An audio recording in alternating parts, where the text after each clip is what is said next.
এই প্রথমবারের মতন বিএনপি এবং জামাত ইসলামকে ক্ষমতা লোভী হিসাবে আখ্যায়িত করেছে আমাদের বৈষম্যবিরোধী ছাত্র আন্দোলনের নেতারা। তারা কি আসলে শুধু ক্ষমতা চায় নাকি দেশের ভালো চায়, যে সংস্কারগুলো না করেই তারা নির্বাচনের জন্য চাপ দিচ্ছে? তাদের আসলে উদ্দেশ্যটা কি, এই সম্পর্কে আজকে একটা ব্রিফ করেছে সার্জিস আলম।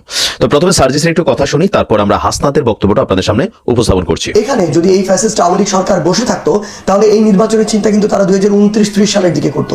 এবং সবচেয়ে গুরুত্বপূর্ণ বিষয়টি হচ্ছে যে বাংলাদেশের সকল রাজনৈতিক দল, ইভেন অন্যান্য যে মানুষগুলো, তারাও আশা ছেড়ে দিয়েছিল। ইভেন বিএনপিও তাদের জায়গা থেকেই আশা ছেড়ে দিয়েছিল যে তারা এই ফাইট ব্যাকটি করতে পারবে কিনা, ইভেন তারা 2029-30 সালের আগে এই মাথা উঁচু করে দাঁড়াতে পারবে। দর্শক, সার্জিস যখন গোছালো ভাবে এই বক্তব্য দিয়েছে, এই বক্তব্য থেকে স্পষ্ট প্রতিমান হচ্ছে যে আমাদের যে বিএনপি এবং বা জামাতগুলো আছে, নির্বাচনের জন্য যারা সরকারকে আলটিমেটাম দিচ্ছেন, তাদের উপর যথেষ্ট বিরক্ত এবং কি যথেষ্ট ক্ষোভ আছে এই বৈষম্যবিরোধী ছাত্র আন্দোলনের নেতৃত্বে যারা ছিলেন।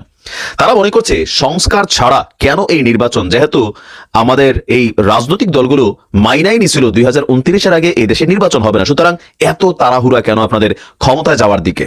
এটা সার্জিসের প্রশ্ন। তো সার্জিসের আরো কিছু বক্তব্য আছে। এর আগে আমরা হাসনাতের আরেকটা বক্তব্য খুবই গুরুত্বপূর্ণ ভাবে এক ধরনের ডাইরেক্ট কি বলা হচ্ছে, থ্রেডই বলেন বা হুঁশিয়ারি বলেন বা রুখে দেওয়ার বক্তব্যই বলেন। হাসনাত বলছে, আমরা বারবার বলছি আগে আওয়ামী লীগের বিচার হতে হবে। যেসব মিডিয়া, যেসব বিশ্ববিদ্যালয়ের শিক্ষক, যেসব বুদ্ধিজীবী আওয়ামী লীগের দালাল হিসেবে ফেসিবাদের পক্ষে যোগ দিয়েছেন, যারা ফেসিবাদের পক্ষে লিখবে, আমরা সেই কলমগুলো ভেঙে দিব। বারবার বলে আসছি, তরুণ প্রজন্মের কথা যদি বুঝতে ব্যর্থ হন, আওয়ামী লীগের যে পরিণতি হয়েছে, পরবর্তীতে যারাই নীতি নির্ধারণের ফোরামে আসবেন তাদের পরিণতি আওয়ামী লীগের মতোই হবে। এখন নির্বাচনের আগে এই নাগরিক কমিটি বা বৈষম্য বিরোধী আন্দোলনের প্রধান দাবি হচ্ছে আওয়ামী লীগের বিচার নিশ্চিত করতে হবে, তারপরে এই দেশে নির্বাচন হবে। রাষ্ট্রের অতি গুরুত্বপূর্ণ সংস্কারগুলোকে এই সুযোগে করে নিতে হবে, আর যদি এটা এখন করা না হয় তাহলে কখনোই করার সুযোগ নাই। বিএনপি এবং জামাত ইসলামের মধ্যে যে নির্বাচনমুখী একটা অ্যাক্টিভিটিজের মধ্যে আমরা দেখেছি আজকে সম্ভবত বিএনপির একটা জরুরি বৈঠক হয়েছে। সেখানে তারা বলছে যে এই বছরের মাঝামাঝি মানে মে জুনের দিকে বড় ধরনের একটা আন্দোলনে যাবে, নির্বাচনকে এই বছরের মাঝামাঝি করার জন্য সর্বোচ্চ 2025-এর ডিসেম্বরের মধ্যে নির্বাচন সরকারকে দিয়ে দিতেই হবে। তো ডক্টর মোহাম্মদ ইউনূসের সরকার তারা সরাসরি কোনো কথা না বললেও তাদের এই সার্জিস হাসনাতরা তাদের মুখ দিয়ে কিন্তু আমরা দেখছি যে এটা বের হচ্ছে। এখন প্রশ্ন হচ্ছে, বৈষম্যবিরোধী ছাত্র আন্দোলনের যে দাবি, সেই দাবির সাথে আপনাদের কি মনে হয় যে এই সংস্কারের ইস্যুটা আসলে এটা কত বছর লাগবে? এই সংস্কারের মধ্যে কি কি হবে? বা গত 6 মাস যাবত এই সরকার যখন আছে তখন জনজীবনের উপর যে চাপগুলো তৈরি হচ্ছে সেগুলো আসলে কোন পথে যাবে? পাশাপাশি প্রতিবেশী রাষ্ট্র ভারত, তারা বলছে নির্বাচিত সরকার ছাড়া এই ইউনূসের সরকারের সাথে তাদের স্বাভাবিক সম্পর্ক বিরাজমান হবে না।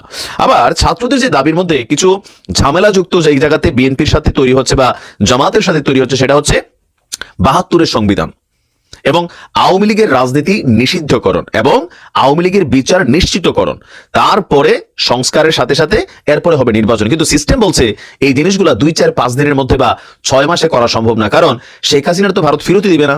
বাংলাদেশ থেকে যতগুলো আওয়ামী লীগের নেতাকর্মী ভারত পালাই গেছে, এদেরকে ভারত ফেরত দিবে না, বা এই সরকার চাইলে আনতে পারবে না। তাহলে আপনার এই বিচারটা আসলে কয় বছর লাগাইয়া হবে?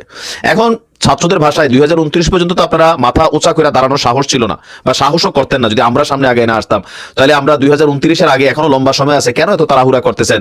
এখন আসলে যত ঝামেলার মূল ঝামেলা হচ্ছে এই কতটুকু হবে, কত মাস সময় লাগবে, এত মাস সময় পর্যন্ত সরকারকে নির্ধারিত করে দিতে পারছে না। বিএনপির মনে হচ্ছে যে এই লম্বা সময়ের মধ্যে তাদের নেতাকর্মীরা বিভিন্ন জায়গায় যে ধরনের ঘটনা ঘটছে তারা প্রশ্নের সম্মুখীন হচ্ছে। এর পাশাপাশি এই অন্তর্বর্তী সরকার -2-3 ফর্মুলাতে যাবে কিনা এটাও একটা মনে মনে সন্দেহ আছে। জামাতও কিন্তু ওই ক্রাইটেরিয়াতে চিন্তা করতেছে। তো সবকিছু মিলিয়ে এই প্রথমবারের মতন বিএনপি এবং জামাতকে নিয়ে আমরা দেখছি আমাদের বৈষম্যবিরোধী ছাত্র আন্দোলনের নেতারা নানান ধরনের বক্তব্য দিচ্ছেন। আপনি কি মনে করেন, সংস্কার কতদিন পর্যন্ত হওয়া উচিত? নির্বাচন আসলে কবে দেওয়া উচিত? কমেন্টে লিখতে পারেন।